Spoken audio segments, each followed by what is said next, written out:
మోహన్ రెడ్డి యొక్క ఫేక్ ప్రచారాలు, ఫేక్ మాటలు, ఫేక్ చేష్టలు మళ్ళీ స్టార్ట్ అయ్యాయి.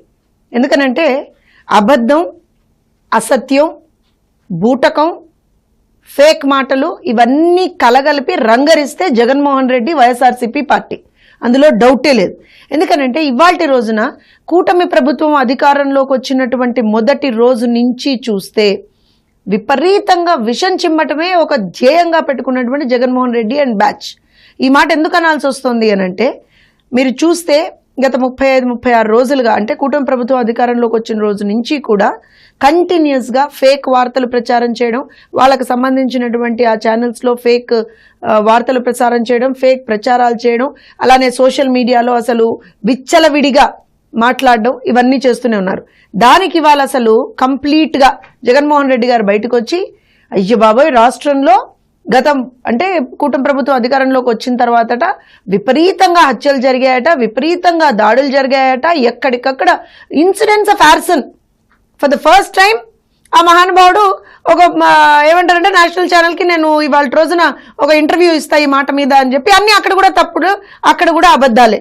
ఒకటి ఇవాల్టి రోజున మనం గనక తీసుకుంటే ఆ పార్టీకి సంబంధించినటువంటి ఒక వ్యక్తి చనిపోయాడు, అతన్ని హత్య చేశారు. చేసుకున్నది అక్కడ జరిగింది ఆ పార్టీకి సంబంధించినటువంటి ఇద్దరు వ్యక్తుల మధ్య ఒక పర్సనల్ గొడవ ఏదైతే ఉందో దానికి సంబంధించి ఏదైతే ఇదివరకే అంటే ఆల్మోస్ట్ నాకు తెలిసి 2024 జనవరిలోనే, ఎందుకంటున్నానంటే ఇది దానికి సంబంధించినటువంటి ఒక ఎఫ్ఐఆర్ కాపీ.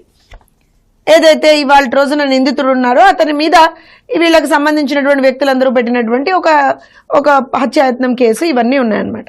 సో వీటికి సంబంధించి ఇద్దరు వ్యక్తుల మధ్య ఉన్నటువంటి గొడవని, ఇద్దరు వ్యక్తుల మధ్య జరిగినటువంటి ఒక గొడవని తీసుకొచ్చి పార్టీలకు ఆపాదిస్తున్నాడు.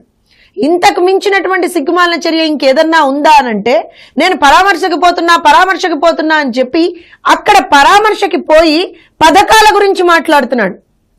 అసలు సిగ్గు అనేటువంటి మాటే మీ డిక్షనరీలో లేదనుకుంటా జగన్మోహన్ రెడ్డి గారు కదా.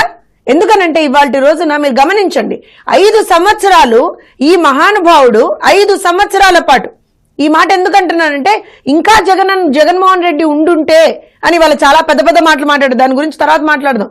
కానీ నీవున్న 5 సంవత్సరాల్లోనే వేల సంఖ్యలో దాడులు, వేల సంఖ్యలో హత్యలు ఇన్ని జరిగినా సరే ఏ రోజున కనీసం నోరు మెదపనట్టు